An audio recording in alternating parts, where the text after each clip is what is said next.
ये एससी नहीं है। तो ये आरक्षण की क्या जरूरत है? नहीं है, बंद कर दो। हमारी तो मांग है, बंद कर दो। बाबा साहब की मांग है, बंद कर दो। बाबा साहब ने कहा था 10 साल के लिए दिया है, 10 साल के बाद बंद कर दो, बंद कर दो और हमको हमारा सेपरेट इलेक्ट्रेट दो। बाबा साहब ने सेपरेट इलेक्ट्रेट की मांग की थी। पहले बात मैं आपको क्लियर कर देता हूं, वो एससी के सांसद नहीं है, वो रिजर्व होगी सीट एससी के लिए।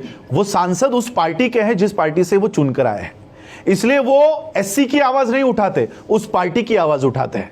और यही है वो गांधी का पूना पैक्ट।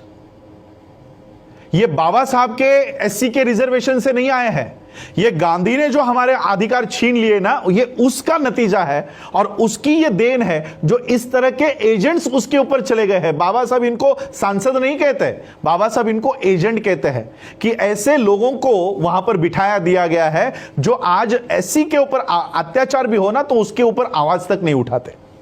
ये सिर्फ पार्टी के इशारों के ऊपर काम करते हैं। मोदी ने वहां से आंखें ऊंची कर दी तो यहां पर ये चुप हो जाते हैं। ये ऐसे लोग अंदर बैठे हुए हैं। आज राज्यसभा में वो पायल नाम की कोई एक्ट्रेस है, उसके ऊपर बलात्कार हुआ है या नहीं हुआ है, उसके लिए राज्यसभा में बैठा हुआ आदमी जो शेड्यूल कास्ट का होने का दावा करता है, वो गवर्नर को मिलने जाता है। वो लड़की जिंदा है। आज पायल हमारी मनीषा की हत्या हो जाती है, गैंगरेप हो जाता है, उसकी बॉडी को जलाया जाता है। क्यों? इस गवर्नर को मिलने की आप में हिम्मत नहीं है? तो ये कौन है? एससी को आप इसको एससी समझोगे? ये एससी नहीं है। तो ये आरक्षण की क्या जरूरत है? नहीं है, बंद कर दो। हमारी तो मांग है, बंद कर दो। बाबा साहब की मांग है, बंद कर दो। बाबा साहब ने कहा था 10 साल के लिए दिया है, 10 साल के बाद बंद कर दो।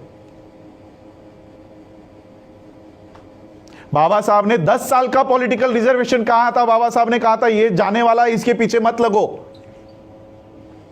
क्यों सरकार इसको हर 10 साल के बाद बढ़ाती है? एक तरफ हमारा एजुकेशनल रिजर्वेशन बंद करवा रहे हो, एक तरफ हमारा सर्विस वाला रिजर्वेशन बंद करवा रहे हो, लेकिन पॉलिटिकल रिजर्वेशन बढ़ाते जा रहे हो। क्यों? क्योंकि सर्विस में रिजर्वेशन मिलने के बाद, एजुकेशन में रिजर्वेशन मिलने के बाद बाबा साहब के सिपाही पैदा होते हैं, बाबा साहब के विचारधारा वाले लोग तैयार होते हैं। लेकिन पॉलिटिकल रिजर्वेशन कंटिन्यू करने के बाद दलाल पैदा होते हैं, इसलिए इनको दलाल चाहिए, आपका सिपाही नहीं चाहिए। इसलिए पॉलिटिकल रिजर्वेशन हर 10 साल के बाद, अभी 6 महीने पहले इन्होंने कंटिन्यू किया है वापस 10 साल के लिए। वहां से आठवले निकलते हैं ना, वहां से पासवान निकलते हैं, वहां से उदित राज निकलते हैं, इसलिए वो चाहिए उनको।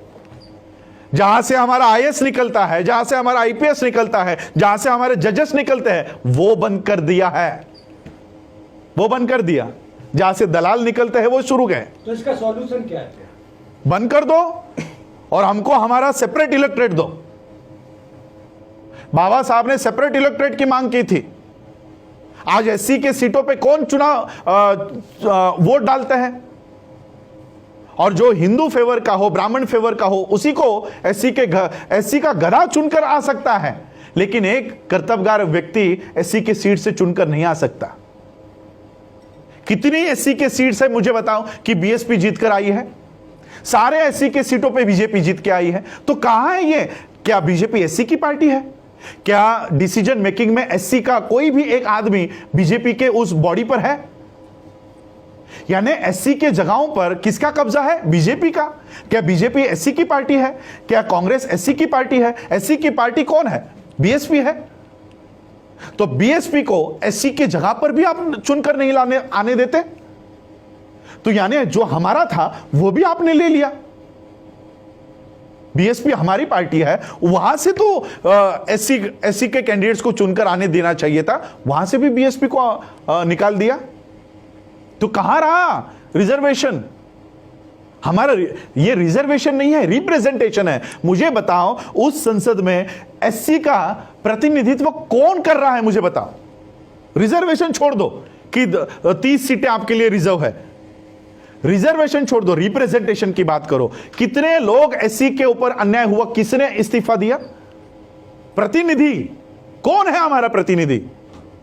अगर हमको प्रतिनिधि रास्तों के ऊपर ही चुनना है, देखो मैं आज आप लोगों के माध्यम से इस देश के प्रधानमंत्री को चेतावनी देना चाहता हूं।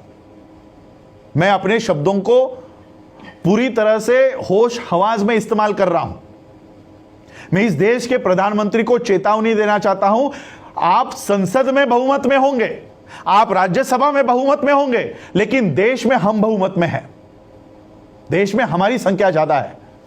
अगर इस देश के संविधान को उसके साथ खिलवाड़ करने की कोशिश की, एक भी एमएलए और एक भी एमपी को रास्तों के ऊपर घूमने नहीं देंगे। एक भी एमपी और एमएलए को घूमने नहीं देंगे। और जो एससी का है सबसे पहले तो उसको पीटेंगे, ओपन वाले को बाद में पीटेंगे, ओपन वाले को बाद में पीटेंगे, एससी वाले को पहले पीटेंगे। ये वो दलाल है जो हमारी बात करने के लिए अंदर भेजा है, वो चुप बैठा है, इसको पहले पीटेंगे। लेकिन हम बाबा साहब के संविधान को मानने वाले लोग हैं, इसलिए मैं मोदी जी को बोलना चाहता हूं कि ऐसे नौबत पर हमको उतरने के लिए मत दीजिए। इस देश के मार्शल हम लोग हैं, मैं मिलिट्री के खानदान से हूं। इस देश की सुरक्षा करने के लिए हमारे लोगों ने अपनी जान दे दी है। सोचो संविधान की सुरक्षा के लिए क्या कर सकते हैं।